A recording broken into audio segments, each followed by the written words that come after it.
Nobody riding with Major Marcus Reno on the morning of June 25, 1876, had any idea they were about to take part in one of the worst defeats in the history of the United States Army, and for years afterward, one man would be blamed for it more than anyone else who survived. Reno was a Civil War veteran with more than a decade of frontier service behind him when Custer split the 7th Cavalry into separate battalions and sent him forward to strike a Sioux and Cheyenne village along the Little Bighorn River. What Reno found there was a village several times larger than anyone in the regiment had planned for, and what followed was a fighting retreat, a desperate defense on high ground, and 2 days of siege that Reno's men barely survived. Custer did not survive at all.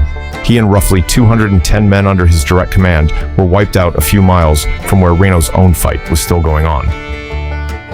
In the years that followed, Reno paid for that outcome in ways that had little to do with what actually happened on the battlefield. He was accused of cowardice and drunkenness, hauled before a court of inquiry, and later dismissed from the Army on unrelated charges, a verdict that stood until 1967, when a military review board finally re-examined the record and cleared his name for good.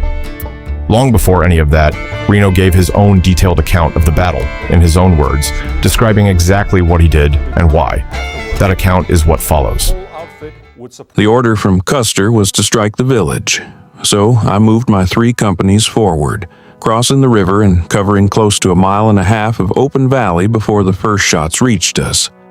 They came, scattered at the start, a few rounds from ahead, a few from the flanks, and then more of them.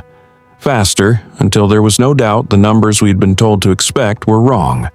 We pushed on regardless until it was obvious that staying mounted against a force that size would get the whole command killed in open country. I ordered the men down and into a dismounted skirmish line, carbines working, but even fighting that way, on foot, we lost ground faster than we could hold it.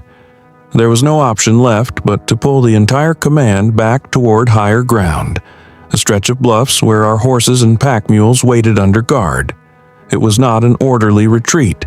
Men were mounted, men were on foot, and warriors pressed us the whole way from more than one direction.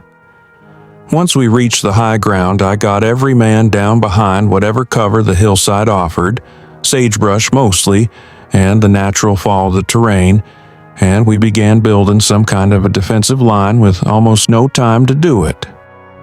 Around 5:30 that evening, the Indians hit us in full force from several directions at once, heavier fire than anything I had faced up to that point in my career. Men went down along the line in the first minutes of it, and the rest of us learned quickly to keep low and fire in short, aimed bursts rather than waste rounds shooting at movement we could not clearly identify.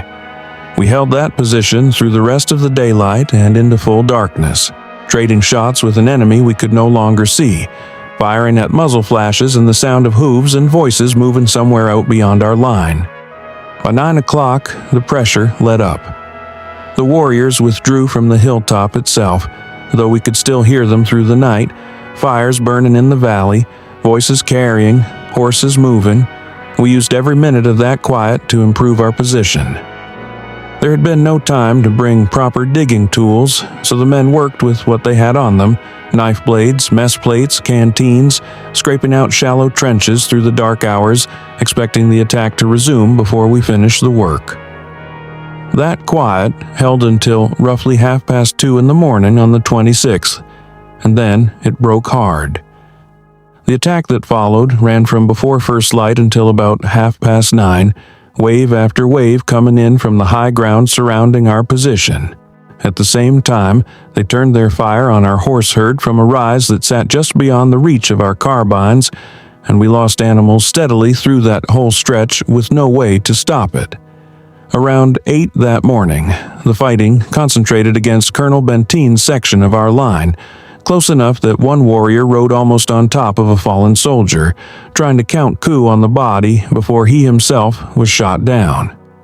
By then, the number of wounded had grown, and we had almost no water left, and I understood we had to act before the situation turned worse.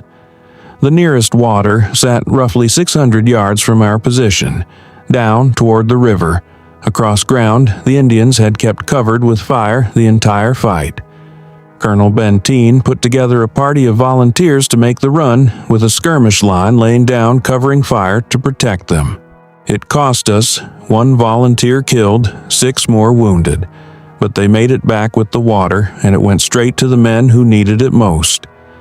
The Indians continued to harass our position for the rest of that day, though something had shifted in how they were fighting, less coordinated, less determined than the assaults of the night and morning before. I watched them set a large fire out in the valley below, and it threw up a wall of smoke and dust across the whole basin. Behind that screen, they appeared to be withdrawn in an organized column, moving toward the Bighorn Mountains, roughly 30 miles distant. For a moment, watching that movement, I allowed myself to hope it might mean Custer was finally coming up to reach us. We had no way of knowing, not yet, what had actually happened to him and the 5 companies that had ridden off under his command. That truth did not reach us until the following morning, when General Terry's column arrived. Benteen and his men were sent out across the battlefield where Custer had fallen, and they were the ones who confirmed the disaster and identified the officers among the dead. To understand how the command ended up fighting from that hilltop in the first place, you have to go back to the order that set the whole engagement in motion. I had been given command of Companies M and G, and Custer's instruction, delivered to me through Colonel Cook, the regimental adjutant, was to advance rapidly in charge, with a promise that I would be supported. That was the last direct order I ever received from him. Cook rode alongside me for a short distance, and Captain Keogh came along as well, telling me plainly that they were all coming with the advance, that he was coming too. Once we crossed the ford into the valley, though, I never saw either man again. Once I understood the true size of the force in front of us, I sent word back warning Custer, but I kept the charge moving forward, trusting that the rest of the regiment was following close behind, the way I had been told it would. As we closed on the village, I saw warriors working their way around behind my left flank, cutting off any path we might have used to fall back, and I understood in that moment that no support was coming. The 3 companies were about to face that village entirely alone. I pulled the command off their horses and into a stand of timber along the riverbank, the only cover available to us. From the timber, I got the horses secured and pushed the line forward again toward the village, closing to within roughly 200 yards of the lodges before the Indians came out to meet us in numbers we had no way of holding against. There was only one way out of it. I gave the order to charge back through their lines toward the bluffs on the far side of the river, and we fought our way across. Colonel Benteen and Captain McDougal reached us there not long after, bringing their own companies up to join what remained of mine. It turned out that in falling back the way we had crossed a ford that none of us had known existed, and that crossing was the only reason we made it to the bluffs at all.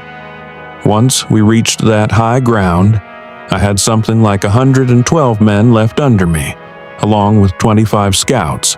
I've thought many times since that if I had not made the decision to charge for those bluffs when I did, my command would have ended exactly the way Custer's did. Looking back on the whole campaign, our greatest mistake was underestimating how many warriors were actually gathered in that village. At least 2,500 fighting men by my best estimate, and possibly as many as 5,000.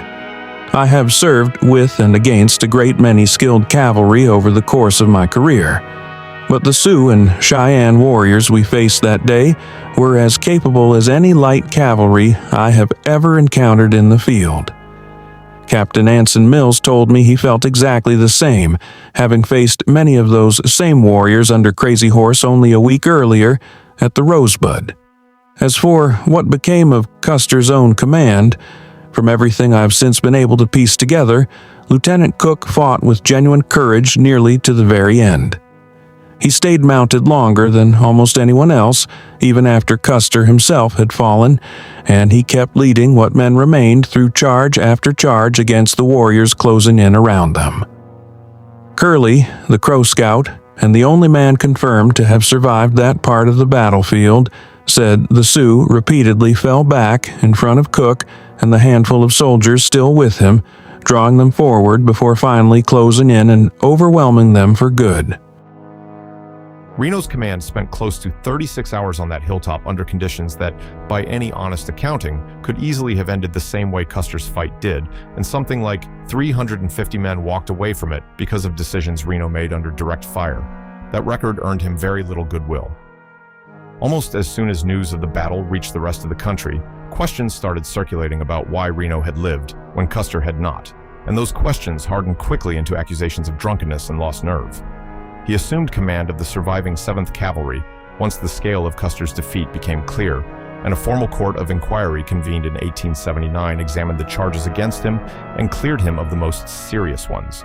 It did not repair the damage to his career. A scandal in 1877 involving another officer's wife led to a 2-year suspension, and a second court-martial in 1880 found him guilty of assault and of being drunk on duty, ending his time in the Army for good.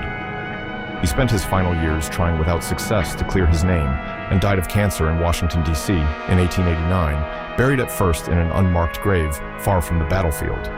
It took until 1967 for a military review board to finally go back through the original record and change his discharge to honorable, after which his remains were moved to Custer National Cemetery on the same ground where his command had made its stand. Whatever else gets said about that day, Reno's own account remains one of the only detailed first-hand descriptions of what actually happened on that hilltop above the river. If accounts like this are the kind of history you want more of, subscribe, and I will see you in the next one.